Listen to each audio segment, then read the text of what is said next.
Sveiki! Tęsime Flautų ir Tigris pamokų ciklą.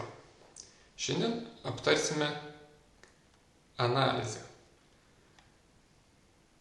Kurį laiką vedėme pajamas ir išlaidas, o dabar aptarsime, ką galime matyti,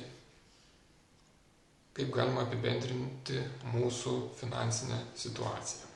Štai yra skyrius analizė, kurio iki šiol dar nenagrinėjame. Išskleidžiu.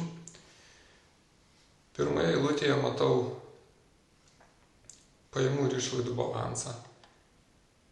Tai bus to mėnesio pajamos iš pajamų atimtos išlaidos. Kitoje eilutėje matau turtą. Turtas tai yra visas turimas turtas to mėnesio pabaigoje, lapkričio pabaigoje, gruodžio pabaigoje. Be abejo, jeigu gruodis jau baigėsi. Taip pat skolos, skolų lygis. Mes turime, kaip matome, 34 tūkstančius, o vėliau 33 tūkstančius litų skolos. Ir galutinė eilutė pati svarbiausia, dėl kurios ir darome, ir skaičiuojame ir naudojame šią programą, tai yra, kurį įvertina mūsų dabartinė situacija. Mūsų dabartinė situacija, tai yra turimas turtas yra 172 tūkstančių litų vertės, skolos turimos yra 33 tūkstančių litų vertės, taigi mūsų finansinė situacija yra teigiama, turime 138 tūkstančių litų vertės turto, realiai tiek turime. Panagrinėkime detaliau, išskleiskime turtą. Štai mes matome, iš ko sudarytas mūsų turtas. Jūs savo nuožiūrą galite pasirinkti, ką laikote turtu, ar tik finansinės lėšas, ar ir materialų turtą, arba net nematerialų turtą laikote savo turto. Panagrinėkime detaliau. Pirmoje eilutėje pateikti grynieji pinigai. Ši suma turėtų atitikti, pabandykim pasižiūrėti, sąskaitose esamas grynus pinigus. Štai čia. Tik mes šioje eilutėje matome to mėnesio situaciją. Lapkritį nebuvo pokyčio grynųjų pinigų, o gruodį grynųjų pinigų padaugėjo 493 litais. Ir šiuo metu turime 1001 litą grynais. Taip pat matome savo turto analizės eilutėje lygiai tą pačią sumą, 1001 litų. Tačiau galime palyginti, kiek turėjome būtent grynų prieš tai mėnesį, dar prieš tai ir taip toliau. Žiūrint, kiek turime mėnesių duomenų. Taip, toliau. Likučiai bankų sąskaitose.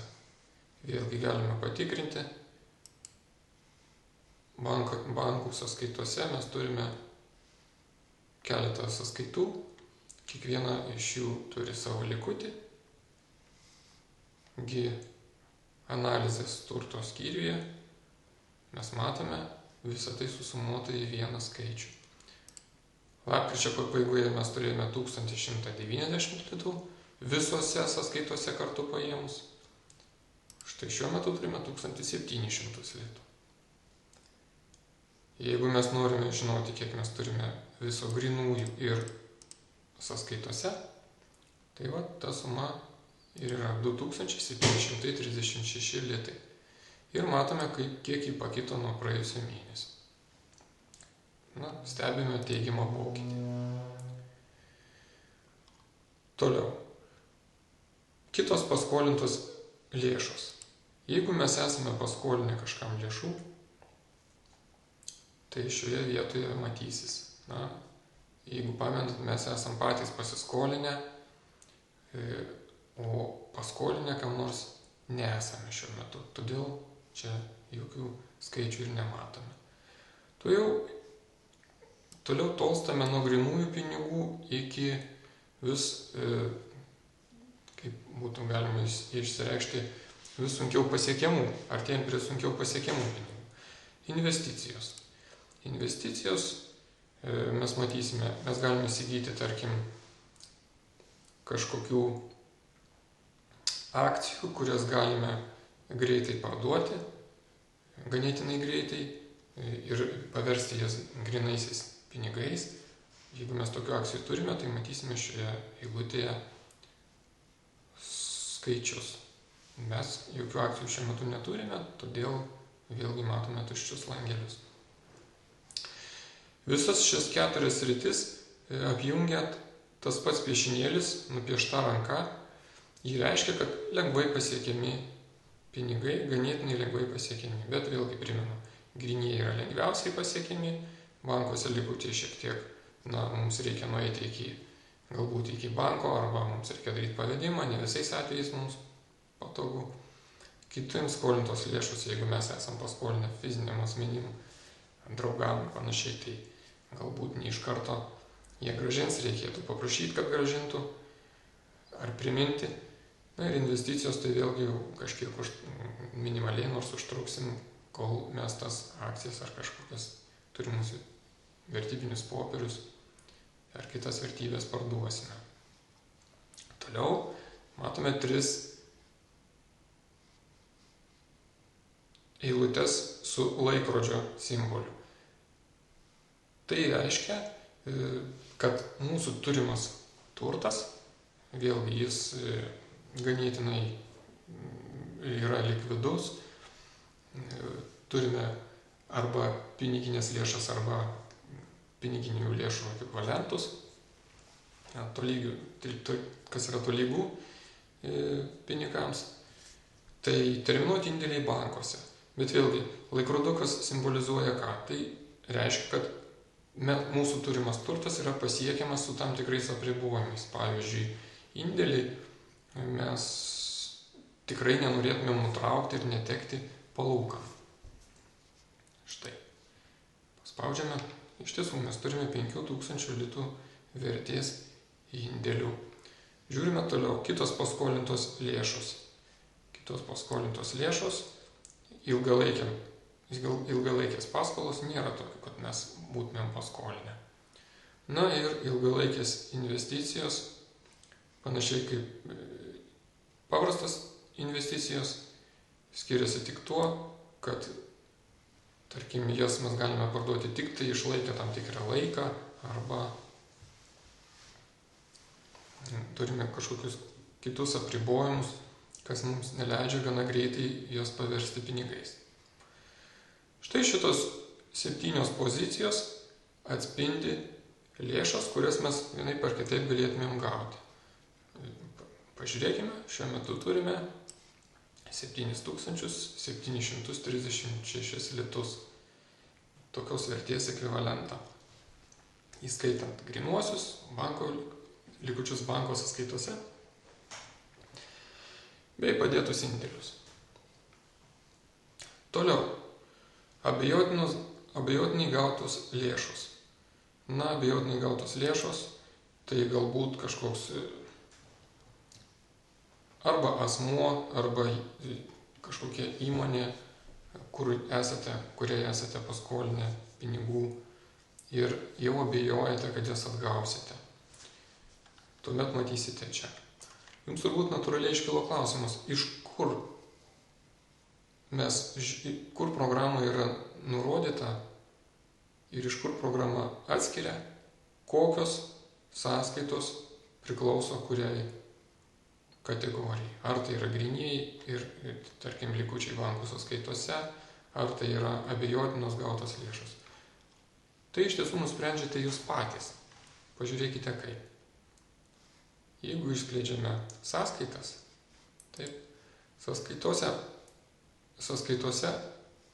matote, kad prie indėlio yra padėtas laikroduko simbolis. Jis kaip tik ir simbolizuoja tai, kad tai yra su laiko apribojimais pasiekiami pinigai. Startuodami programą mes nurodėme, kad turime tą indėlį 1 ir jis programa už mus uždėjo šį simbolį. Tačiau jeigu mums reikia įvesti dar vieną indėlį, pabandykime tai padaryti. Paspaudžiame valdymą. Toliau norėsime indėlį sukurti banko skyriuje, tai kuriame tokiu būdu. Indėlis 2. Štai, kaip matome, standartinis piešinėlis yra būtent pavaizduota ranka, tai yra lengvai pasiekiami pinigai. Tuo tarpu mes spustelėję pelytę, paprastuoju kairiuoju pelytės klavišu, galima pakeisti į laikroduką. Štai laikrodžio simbolis reiškia, kad tai yra turintis laiko apribojimus. Sąskaita turinti laiko apribojimus. Jeigu dar kartą paspausiu, simbolis bus nusiminusio žmogeliuko. Jis kaip tik atspindi, kad šių pinigų esančių šioje sąskaitoje galbūt jau nebepavyks susigrąžinti.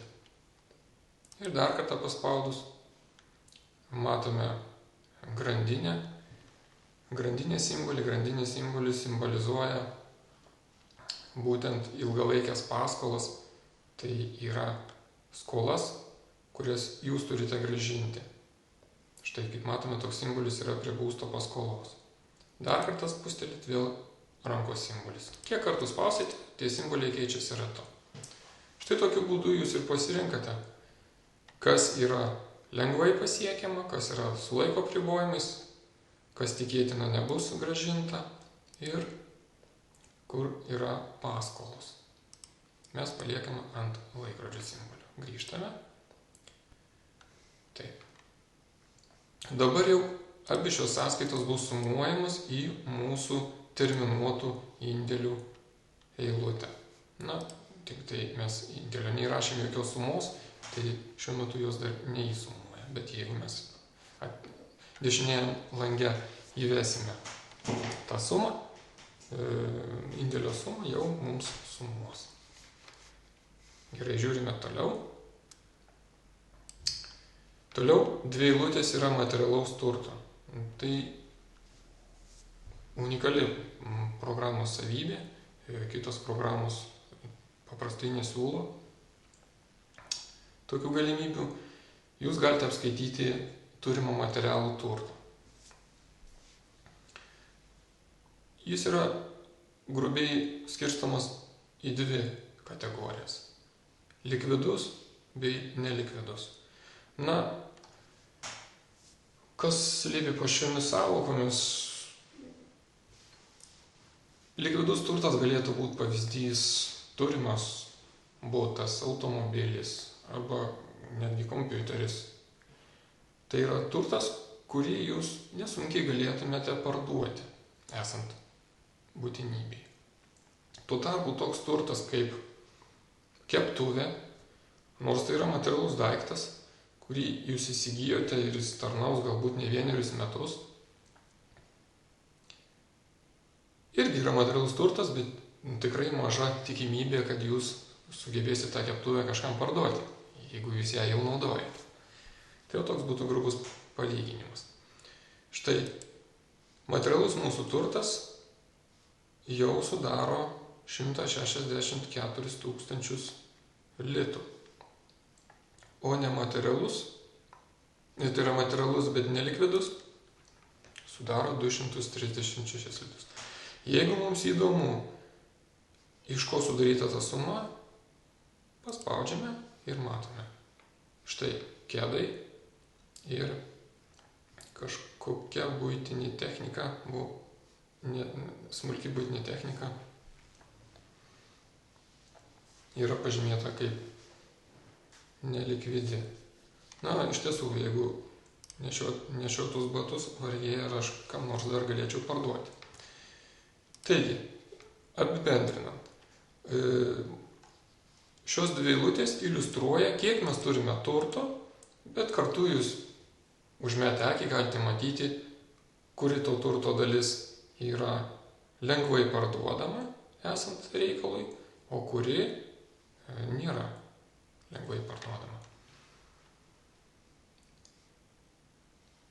Kas dar yra įdomu, štai išdidinsim šiek tiek kairę ekrano zoną, kad skaičius kinta. Skaičius kinta ir kaip matome, skaičius mažėja. Mūsų pavyzdyje mažėja. Tiek likvidus, tiek nelikvidus materialus turtas mažėja. Kodėl taip yra? Tai yra logiška, jeigu jūs nusipirkote batus, jie jums tarnaus galbūt porą metų, o vėliau galbūt jūs būsite priversti ieškoti, įsigyti naujus batus. Priklausomai, kiek jūs tais batais, aišku, kiek jums pavyks vaikščioti. Taip, tas pats su didelės vertės turtu. Nusipirkus automobilį, jo vertė pastoviai mažėja. Štai, programa jums automatiškai skaičiuoja turimo turto vertę, tiek likvidaus, tiek nelikvidaus. Dabar šiek tiek paaiškinsiu, iš kur programa žino, kuris turtas kokiu greičiu nuvertėja. Bei iš kur programa žino, kas tarp mūsų pirkinių yra materialus turtas, tiek likvidus, tiek nelikvidus. Žiūrime aukštyn, išskleidžiame išlaidas.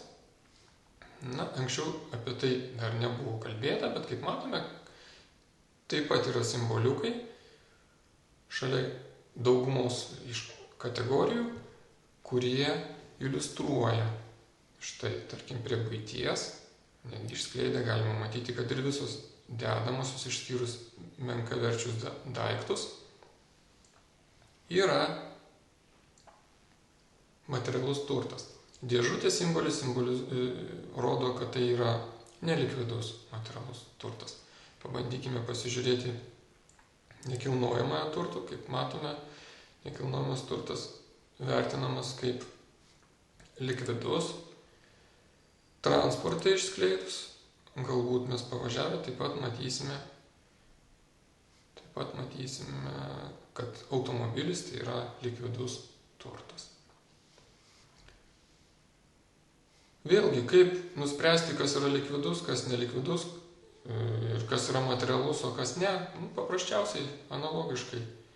Einate į skyrių valdymas ir pasirenkate ties, tarkim, automobiliu, jeigu jūs paspausite dar kartą, jums pažymės dėžutės simbolį, tai reikš jau nelikvidų turtą, jeigu jūs manote, kad tai nėra likvidus turtas. Čia, kaip matome, ratu yra daugiau simbolių prieinamų, arba galima išvis išjungti bet kokį simbolį. Ir tokiu būdu parinkti reikiamą. Apie kitus simbolius netrukus mes kalbėsim, dabar grįžtam prie materialaus turto. Štai, žiūrėkime, kas šitoje eilutėje pažymėta. Kasmetinis nuvertėjimas, kasmet stulpeliai yra kasmetinis nuvertėjimas. Žiūrėkime, štai kaip tik pavyzdys yra ties nekilnojamuoju turtu. Kasmet nekilnojamas turtas nuvertėja 2%. Tai ganėtinai teisingas gali būti paskaičiavimas, nes net ir pastatai, kaip mums atrodytų, kaip beatrodytų, kad tai yra amžinas turtas, jie taip pat sensta. Štai. Grįžtam prie automobilio. Automobiliui nėra nurodyta kasmetinio nuvertėjimo, tačiau yra nurodyta M, štai šitas M simbolis. Rodo, kiek metų jis mums tarnaus ir kokia likutinė vertė. Netaip svarbu, kokį jūs perkate automobilį, ar naują, ar dėvėtą, tarkim, jeigu jūs įsivaizduojat, kad jį naudosite maždaug 10 metų, jo likutinė vertė bus nuo tos jūsų įsigijimo vertės jau beliks galbūt apie 15% per 10 metų. Jūs čia galite įvesti savo reikšmes. Tarkim, kad galbūt po 10 metų iš jų nieko neliks. 0%. Taip pat spūstelėje galite pasirinkti, ar daiktas labai greitai nuvertėja iš pradžių ir paskui lėčiau. Toks siūlomas dažniausiai, nes taip yra, jūs jeigu nusipirksite automobilį, jo vertė iš pradžių kris ganėtinai greitai, vėliau vis lėčiau ir lėčiau, galiausiai labai senam automobiliui vertė krenta lėtai. Štai, jeigu dar kartą paspausit, bus atvirkščias variantas, iš pradžių nenuvertėja, paskui staigiai nuvertėja, arba tiesinis, dar kartą paspaudus, tai vienodai tolygiai nuvertėja. Aš rekomenduočiau pasirinkti štai šį variantą. Atitinkamai prie kito materialaus turto taip pat jūs matote galimybę pasirinkti štai drabužiai ir avalynė, tai tarkim vidutiniškai tarnauja 3 metus ir naudojimo pabaigoje visiškai nebeturi vertės. Rekomenduočiau visgi kuo daugiau naudoti likutinę vertę kaip 0%, tokiu būdu neatsiras skaičiuojant daiktų, kurių jau tikrai nebeturite arba tikrai esate sunaudoję, o kompiuterinė ši programa vis dar rodys, kad jūs turite kažkokio tai turto. Tai tiek būtų apie materialų turtą. Grįžtame į suvestinę. Galim dar kartą pasinaudoti. Primenu, vieną kartą paspaudus šį simboliuką grįžtama į šį mėnesį, o 2 kart paspaudus suskleidžiamas visas medis. Labai patogu. Dar kartą žiūrim analizę. Išskleidžiam turtą. Mūsų turtas, tai čia pradiniai duomenys įvestas būstas ir automobilis. Štai ir matome, kaip jis nuvertėja. Dar į ką reikėtų atkreipti dėmesį, programoje yra jau numatyta tai, kad kiekvienoje šalyje yra einamojo momentu skaičiuojama arba infliacija, arba defliacija. Dažniausiai mes susidurime su infliacijos reiškiniu ir pinigų vertė mažėja. Štai mes matome infliacijos eilutę. Šie duomenys užsipildo automatiškai pasiunčiami iš interneto. Štai pagal tuos duomenys, atsižvelgiant į tuos duomenys, jūsų analizės skaičiai yra skaičiuojami. Jeigu į simbolis, štai šitas į simbolis įjungtas, yra atsižvelgiama infliacija. Jeigu stop ženkliukas sustabdyti, tuomet nėra pritaikoma infliacija. Matote? Štai pažiūrėkite grynų pinigų eilutėje. Jeigu jūs išjungiate infliacijas įvertinimą, tai jūs matote, kad 1001 litas, jeigu jūs jį padėsite į stalčių ir jūs išgulės 20 metų, jis bus tos pačios vertės. Deja, gyvenimas toks, kad paspaudžiame, kad jūsų turimas 1001 litas kiekvieną mėnesį nuvertėja.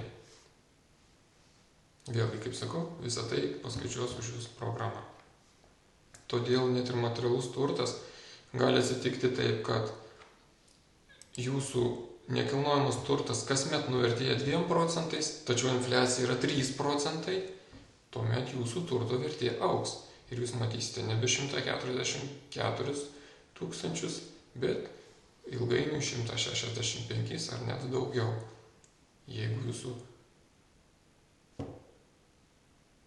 infliacija yra didesnė negu, čia turbūt kažką suklydau sakydamas, dėl infliacijos ir nekilnojamo turto galbūt atskirai dar reikės pakalbėti. Nes ko gero irgi ta vertė mažės. Jeigu vertė jūsų turto didėtų kiekvienais metais ir būtų infliacija, tai būtų teisingai, čia suklydau sakydamas. Jeigu infliacija ir yra dar nuvertėjimas, tai dar greičiau jūsų nuvertės. Taip, žiūrim toliau. Toliau yra tokios sritys kaip žinios, išsilavinimas, tai lemputė pavaizduota. Toliau sveikata, saulytė, besišypsantis žmogeliukas, tai emocinis turtas bei dovanos ir labdara kitiems yra širdies simbolis. Šios 4 sritys, jos, materialiai kažkokios vertybės tikrai nėra apčiuopiamos, tačiau turėkite omeny, kad tokiu būdu jūs galite programai išreikšti savo gyvenimo prioritetus. Jeigu jūs siekite, kad jūsų šeima ar jūs pats daugiau pamatytumėt pasaulio, daugiau keliauti, jūs galite pasižymėti štai šį simbolį. Jeigu jūs tai laikote, kad tai yra vertybė, tolygi arba netgi didesnės vertės negu